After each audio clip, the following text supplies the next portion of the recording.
कौन सा ऐसा स्टेज होता है कि जब कोई सामान खरीदा है, कोई प्रोडक्ट लिया है, कोई सर्विस लिया है, और अगर ना तो रिफंड करता ना सर्विस ढंग की दी है, आपने कुछ परचेज किया था, तो वो कौन सा ऐसा कंडीशन आ जाता है जहाँ पे हमें केस फाइल करना चाहिए कंज्यूमर कोर्ट में।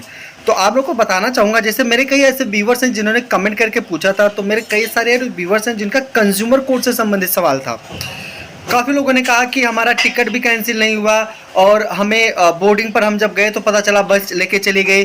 कुछ लोगों का कहना है कि टिकट कैंसिल हो जाता है, एक एक महीने बीत जाते हैं, पैसा रिफंड नहीं होता है। ऐसे बहुत सारे शिकायत सुनने के लिए मिल रहा है, देखने के लिए मिल रहा है। अगर आप मेरे कमेंट बॉक्स में जाएंगे, खासतौर पर जो उस वीडियो में जो कंज्यूमर मैटर से रिलेटेड है, कंज्यूमर लॉ से रिलेटेड है, वहाँ पे बहुत सारे ऐसे आपको कमेंट देखने के लिए मिलेंगे। तो आप लोग को बताना चाहूँगा, ऐसा कंडीशन आता है तो देखिए, अगर जैसे आप टिकट बुक करते हैं, किसी भी कंपनी का बुक करते हैं, मैं किसी पर्टिकुलर कंपनी के बारे में नहीं कह रहा हूँ, या आप कोई परचेज़ करते हैं, तो जो आपको सर्विस नहीं मिलती है, ठीक है, या आपका रिफ़ंड भी नहीं होता है, तो अगर सर्विस नहीं मिलती, रिफ़ंड नहीं होता है, तो आपका पूरा राइट होता है कि उस पर्टिकुलर कंपनी या कोई भी XYZ है, उससे आप क्लेम करें, आप उसको नोटिस भेजें और उससे डिमांड करें उसका कंपेंसेशन के लिए, मुआवजा के लिए। क्योंकि अगर वो आपको सर्विस भी नहीं दे रहा, प्रोडक्ट भी नहीं दे रहा है, तो अब पैसा भी रिफंड नहीं कर रहा है, 2-2 महीने बीत जाते हैं, तो इस पर बिल्कुल आप लीगल कार्रवाई कर सकते हैं। बिल्कुल आपके पास राइट है, और ये राइट आपको कंज्यूमर प्रोटेक्शन एक्ट के तहत मिलता है। बहुत सारे लॉ हैं, प्रावधान हैं, जिनको फॉलो करते हुए आप जो डिस्ट्रिक्ट कंज्यूमर कोर्ट होता है, डिस्ट्रिक्ट फोरम होता है, वहाँ पे केस डाल सकते हैं। केस 2 लाख तक तो कोई चार्जेस नहीं होता, 2 लाख के ऊपर आपका चार्जेस लगता है।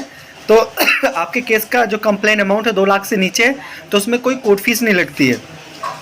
इसको आप ऑनलाइन और ऑफलाइन दोनों के माध्यम से डाल सकते हैं। आपको पता करना होगा कि आपका जो डिस्ट्रिक्ट फोरम है या आपका जो नज़दीकी कंज्यूमर कोर्ट है, वहाँ पे क्या सर्विस चालू है, वहाँ पे ऑनलाइन होता है, ऑफलाइन होता है, दोनों सर्विस अवेलेबल होता है।